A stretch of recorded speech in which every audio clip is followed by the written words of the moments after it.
Hey everyone, welcome to this week's reading of Empire of Serpents with myself and pdmac. We are reading chapters 15 and 16, so we are closing on the end and we will just jump right into it. Chapter 15, Gwen. Turn around, Gwen shouted. We're being attacked from the rear. She rushed through the camp to the other end, hoping the approaching army didn't outnumber hers. How would they pose a distraction now? Gwen tightened her grip on the hilt of her sword and stared at the impending mass. Something wasn't right. The army was too uniform, too perfect. A mounted rider broke away from the group and thundered ahead, coming straight toward Gwen's position.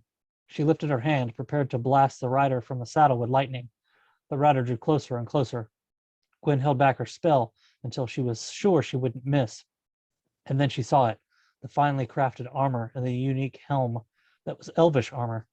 Gwen lowered her hand and sprinted forward. The rider wheeled the horse around in a circle, coming to a stop as Gwen reached him. Kirith, Gwen shouted, a smile spreading across her lips.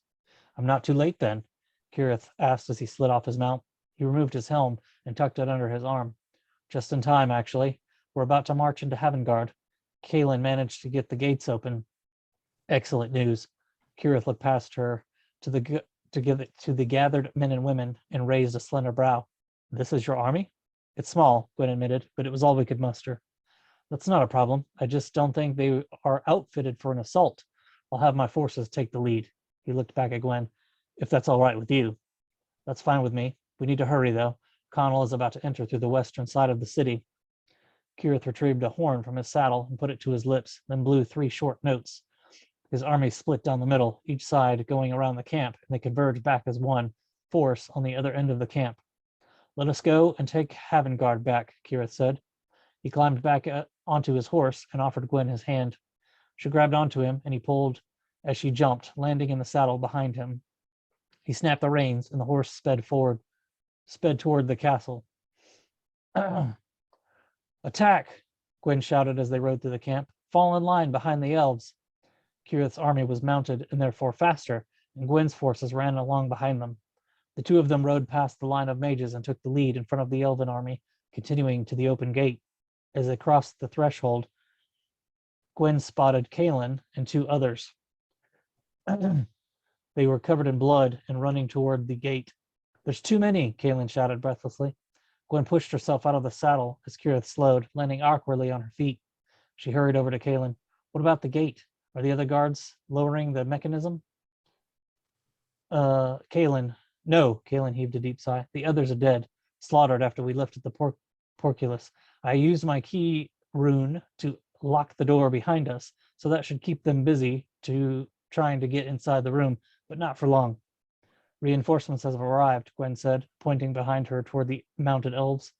Kaelin looked, and the fear that he had seemed to melt away. He turned around, and Gwen saw a line of soldiers coming toward them, all holding long shields in front of them, forming a wall of steel. You couldn't take them out on your own? Gwen asked, cracking a grin. If it was only them that I had to worry about, then I would have already dealt with them. The sound of marching steps echoed off the buildings that lined the street, signaling more soldiers were coming. The street was wide enough for 2 dragons the size of Lyra to walk side by side, and Gwen realized that everything in the city was built bigger than necessary. Kirith's mounted soldiers clopped onto the cobblestone street and began lining up beside one another, stretching across the entire width of the thoroughfare. Gwen and Kaelin moved out of the way, stepping into one of the buildings. It was a small shop, and the place was empty. Tools and other items were left strewn about, and Gwen guessed that whoever had been there had left in a hurry to escape the attack. More mounted riders filed in behind their fellows until the line was 6 rows deep. Then they began moving further into the city. Gwen glanced out at the gates and saw there were plenty more elves, but they were dismounting and entering the city on foot. We need to get to the castle, Gwen said, turning to Kaelin. I'm sure Torian is holed up there, letting his soldiers do the dirty work. This place is crawling with them, Kaelin replied. I don't think we'll be able to reach the castle without having to fight our way there. Gwen figured that would be the case, but she'd hoped to have some luck otherwise. The sound of battle outside replaced the echo of marching hooves and feet. Cries of both agony and victory mingled with the clash of steel. The real fighting has begun, Kaelin said grimly. The elven soldiers on foot began passing by, rushing into the fray further down. Gwen watched as their numbers continued to pour down the street, surprised that Kirith had gathered so many men so quickly. She spotted Menjing among the crowd and stepped out of the building. Menjing, over here. The mage glanced around and spotted her, then pushed his way across the street. His mages followed after him and they converged inside the building. We need to reach the castle, but Torian's men are everywhere. Can you help us clear the way? Gwen asked. Yes, we can escort you there. What of the sorcerer from the wall? He got away, Kaelin said. We killed his mage bodyguards, though. He's probably gone to the castle, Gwen said. I'm sure Grimar will be there waiting for us. Torian will likely have his best soldiers and prestiges there, Kaelin added. We're going to have one hell of a time getting inside. Gwen considered Kaelin's words and wondered what kind of prestige Grimar was. If he was a wizard, then they would certainly be outmatched despite their numbers. She looked around the room. Each person looked back at her expectantly, waiting for her orders. She didn't want this responsibility, but there was no one else to take the mantle. They had come too far to worry about death now. Does anyone know the layout of the city? Gwen asked. Silence met her question. Very well. We'll just have to figure out the best route as we go. If we follow the wall around to the castle, that should mitigate how many soldiers we encounter, Kaelin said. Now that the gate is open, there's no need for the soldiers to man the walls. They've probably all been withdrawn into the city. Anybody opposed to that? Gwen asked. Again, there was only silence. Let's go. Gwen and Kaelin took the lead, turning back toward the gate until they reached the wall. Then they ran along the wall's perimeter. Gwen continuously glanced left, right, up, wanting no surprises and taking no chances. Overhead, the dragons circled over the city. Gwen wondered why they weren't down in the streets helping fight. There was certainly enough room for them for their bulk to land. Gwen looked over her shoulder. Menjing and his mages were keeping pace. The buildings to the left provided cover from the side streets, and Gwen didn't see any soldiers on the wall.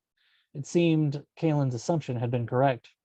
The castle was still a fair distance away. Gwen slowed to a brisk walk and tried to catch her breath, then asked Kaelin, has Connell entered the city yet? There was a pause, then Kaelin nodded. Yes, Corla says they're inside the city. Connell's also headed for the castle. Is Corla as strong as you with her runes? No, she has potential, but she's too fearful. Then we'd better hurry. If they reach the castle before us, Grimar will slaughter them all. They returned to a jog, but Gwen didn't feel like they were moving fast enough. Her impatience was itching under her skin. I'm going ahead, she said. I'll make sure we're not entering a trap. Before Galen could argue, Gwen used her speed runes and left him and the others behind in a rush of wind. Her surroundings blurred around her, but as long as she kept her gaze straight ahead, she was able to see where she was going. The closer to the castle she got, the more she felt something heavy weighing on her. She tried to ignore it, but whatever it was would not be disregarded. It assaulted her mind with images, dark scenes of murdered dragons and large glittering eggs that had been destroyed. Her breaths were coming in short gasps, and her head began to ache. The pain pounded against her entire skull, and she saw tiny flecks of light shooting across her vision. She shook her head to clear them, which was a mistake. Her balance was thrown off, and she had the sudden feeling that she was going to vomit. Restore us, a multitude of voices spoke within her mind. Bring us back to glory. Who are you? Gwen gasped. She tried to slow down, but the magic was in full control.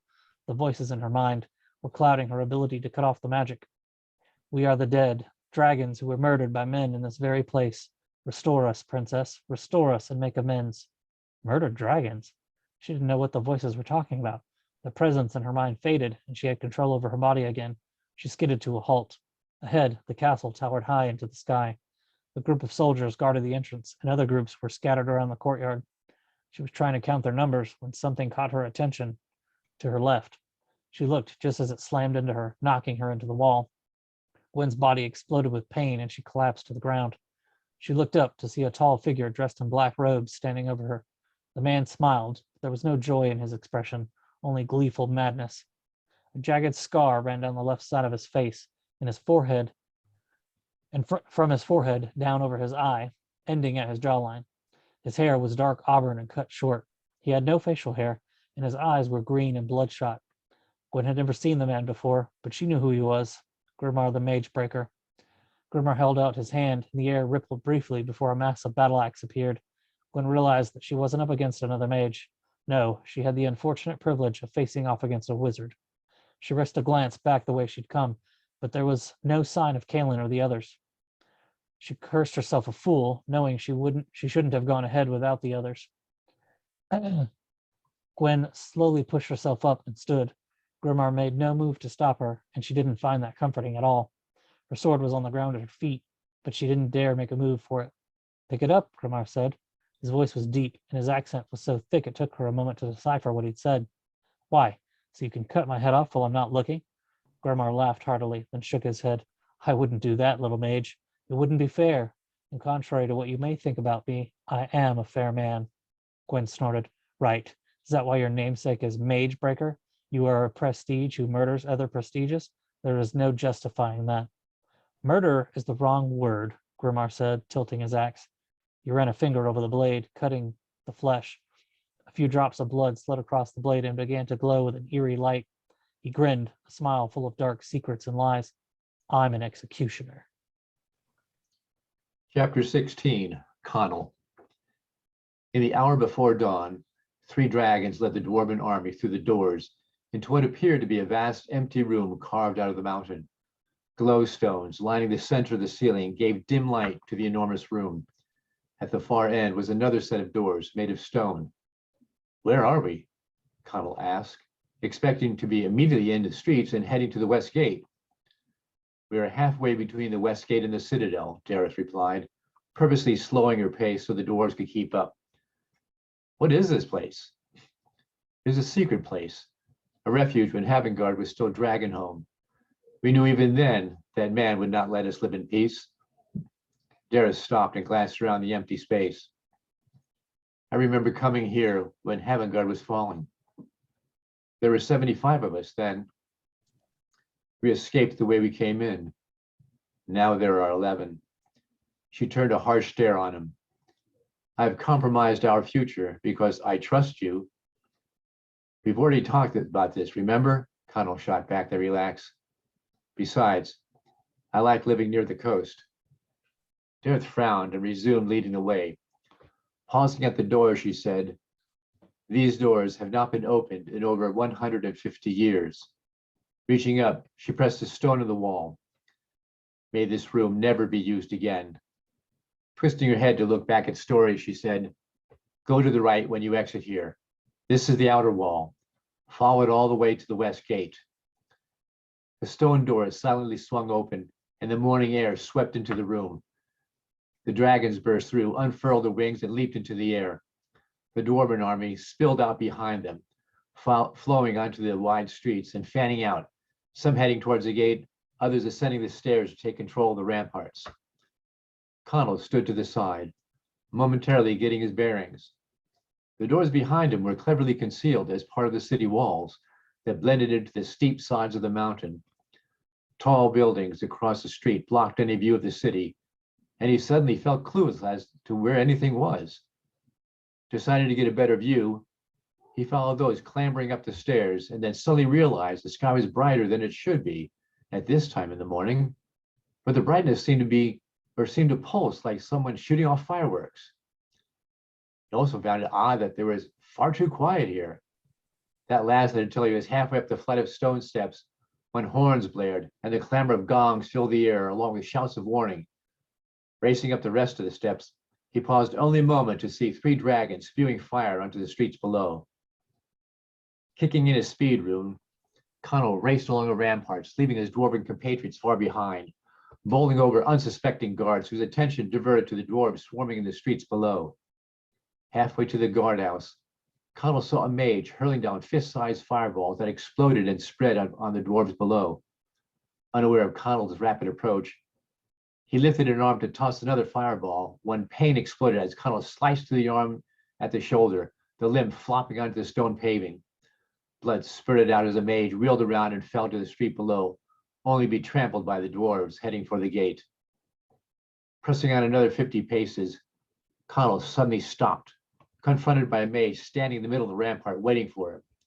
Without a word, the mage flicked a lightning bolt at him. Connell easily dodged the bolt and closed the gap, raising his sword to strike. But the mage was equally fast, and Connell swung into empty air, only to find the mage behind him. Spinning around, Connell jerked his head just in time as the fireball flew by him.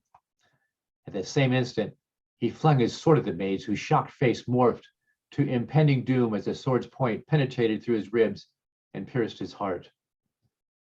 Wasting no time, Connell yanked the sword free from the crumbled body and resumed his race to the west gate. Thankfully, no more mages appeared, and leaving a path of destruction, he reached the gatehouse well ahead of the dwarves below. Bounding down the stone steps attached to the walls, he hustled around to open the gate, surprised by a dozen soldiers standing watchful guard. "Yield," he commanded, brandishing his sword. "The city is about to fall." The sergeant of the guard, a well-built, muscular man, pointed at him and smirked, waving his hands in pretend fight. 1 against 12? We're so scared. His mocking jeer abruptly vanished when the streets behind Connell suddenly filled with charging dwarves. "Yield," Connell encouraged. "You don't have to die." "Death before dishonor," the sergeant cried out and leaped for Connell as a swarm of dwarves crashed upon them. In mere seconds, the sergeant and other soldiers were cut to pieces, not one soldier yielding. Frowning at the willingness to die in the face of overwhelming odds, Connell wondered why such men would choose to do so. Did Torian command that much respect? "We need help, my lord," a dwarf called out, snapping Connell out of his reverie. The support bars holding the crossbeams were just high enough to prevent dwarves from pushing the crossbeams out. Connell strode through the mass and, using his strength rune, effortlessly lifted the two crossbeams out of the way. The dwarves watched in shocked silence, for each crossbeam required at least 2 men to lift. "Come on," Connell ordered, oblivious to the stairs. "Let's get these doors open." Pulling the doors open, Connell grabbed a torch from the wall sconce and waved it side to side, immediately pleased to see Lorcan's army surging forward, Lorcan in the front. "We saw the dragons," Lorcan exclaimed, running up, "and knew you had gotten in." Story appeared by Connell's side with a smile for Lorcan. "Good to see you, my friend." "And you too, my friend," Lorcan answered with a grin. "You ready?" "Ready and willing." "Then let's deliver a kingdom." "Where's Corla?" Connell asked. "She's coming." Lorcan chuckled as Corla worked her way through the soldiers. "Drustin and Mynheer?" Connell asked. "Haven't seen them, along with the others. Don't worry, though, they'll show up in time." Corla arrived with Austin right behind her. Directing his attention to Austin, Connell pointed to the east. "Austin will connect with Gwen's force. Story and Lorcan's armies will sweep this half of the city. I'm headed to the Citadel with Corla." "Me?" she squeaked. "Yes," Connell said, "in case I need your magic." "Wasting time," Story growled. "Right," Connell nodded. "Let's move out." Dawn's light rimmed the mountains. Expecting to see dragons overhead, Connell frowned at the absence of the massive beasts, wondering where they had disappeared to. Dismissing them from his thoughts, he headed to the closest main thoroughfare, Corla racing to keep up. Lorcan's and Story's armies moved in sync, fanning out and pushing up to the 3 of the main roads to the Citadel. Connell felt like he was in a tunnel with no roof. Though the street was broad, the buildings that lined both sides rose 4 and 5 stories high. The original dragon doors had much smaller doors cut into them, adapting to the size of humans. You wonder why humans would want to live in a city better suited to dragons. At first, resistance was light, with Torian shoulders retreating in the face of a large enemy. But with the Citadel in sight, resistance stiffened, and archers rained down arrows from upper-story windows, causing the armies to slow down for house-to-house fighting. Connell's armies pressed forward, the enemy choosing to fight and die rather than surrender. Connell's speed, endurance, and strength caused him to slice through the enemy. The gaps behind him filled with dwarves wielding broad axes, widening the swath of hacked bodies and the dying. Corla did her best to contribute, flinging small fireballs or lightning bolts. Though effective, her insecurity with her own powers caused her to second-guess her abilities. By the time they reached the wide piazza, where the 7 streets joined just before the steps to the Citadel, the fighting intensified with more Torian soldiers pouring out of the multi-storied edifice to join their comrades. Yet the combined strength of Connell's armies overpowered the defenders, and they slowly fell back into the retrograde defense, taking the battle inside the Citadel. Once inside, Connell hacked his way through the melee, dragging Corla behind him, up flights of stairs and down hallways. "You know where you're going?" Corla panted, meaning to keep up with him. "No," he replied, his sword at the ready, as he led her down another hallway that abruptly intersected with a series of adjoining hallways. "Oh my God," Corla blurted as Madeline stepped into the hallway. "Hello, dearie," she grinned. "About time you got here." Connell swung his blade to meet her, No need for that, Madeline said, shaking her head, then flicking her hand to the right and sending a fireball the size of a large watermelon down the hall to her right. Connell and Corley turned their heads in unison to watch the fireball explode upon a dozen of Torian's soldiers. Whose side are you on? Connell demanded. Yours, of course, she frowned at him, the answer obvious. You expect us to believe that? Corley sneered. When you ran off to your master here? Madeline rolled her eyes. First, I have no master. She flicked another fireball down the hallway to the left. Instead of exploding, it spread like a sheet across the hall, blocking the hallway. Second, of course I was working for Torian. How else do you think I could discover his plans?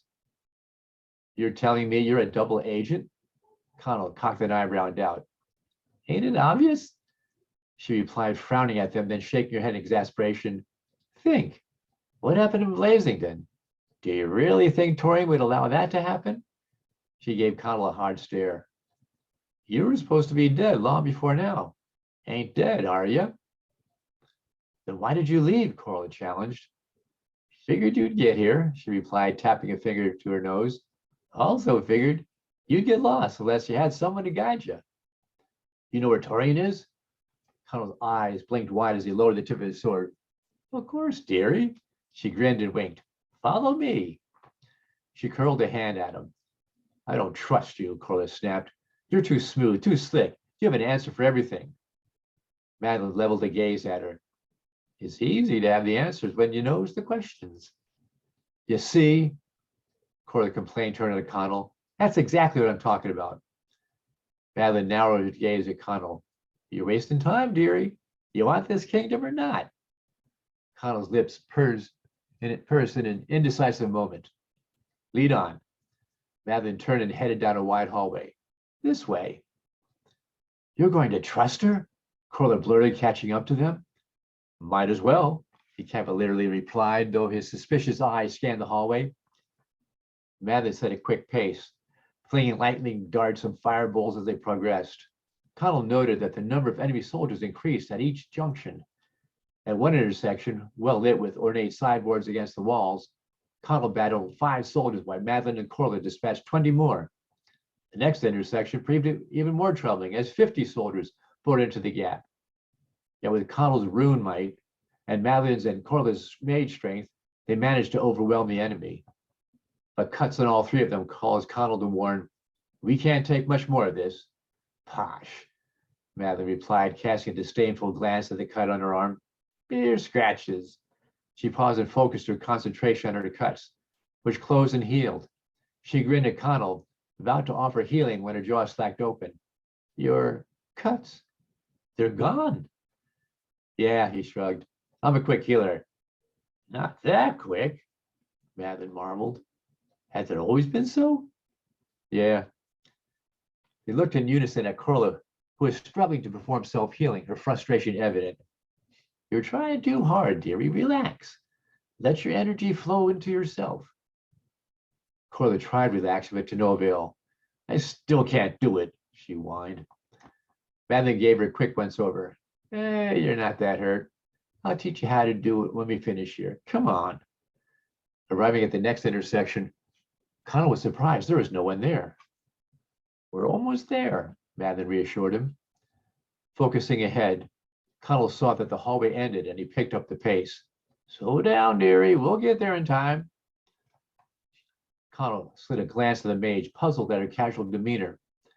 They stopped at the edge of the hall, peering into the vast piazza where the 7 hallways met. Except for the numerous sideboards, tapestries, wall sconces, display tables, statues, and other artwork, it was empty. Madeline pointed across the expanse to a set of towering doors tall enough for a dragon to pass through. He's in there. Connell stepped into the piazza, expecting to see soldiers suddenly swarming out from the other hallways, but nothing happened. Looking over his shoulder at Madeline, he smiled. Lowering his voice, he asked, who else is in there? Madeline shrugged. Don't know. Usually has Grimmer with him. But there'd be other mages hanging around there. Guess I'll find out. He turned and strode across the floor. Aren't you going to call for help? Aren't you going to help? Call her fuss at Madeline. Can't do no more, she replied. You and me need to protect out here. But suppose he has mages in there, Corla argued. He might. She agreed, then ticked her head at him. But if he's the one of prophecy, it don't matter. Corla's frantic stare followed Connell as he approached the smaller set of doors, cut into the thick wood of the grand set of doors. Her voice a whisper, she muttered, suppose he's not the promised one. Then you and me better find a place to hide. Connell stood before the doors and inhaled a deep breath. Reaching for the handle, he twisted and pulled the door open and stepped inside the throne room, a vast cavern of impossible height and scintillating walls. At the far end, in the middle of an otherwise empty room, a throne perched on a platform with 7 steps leading up to a single throne.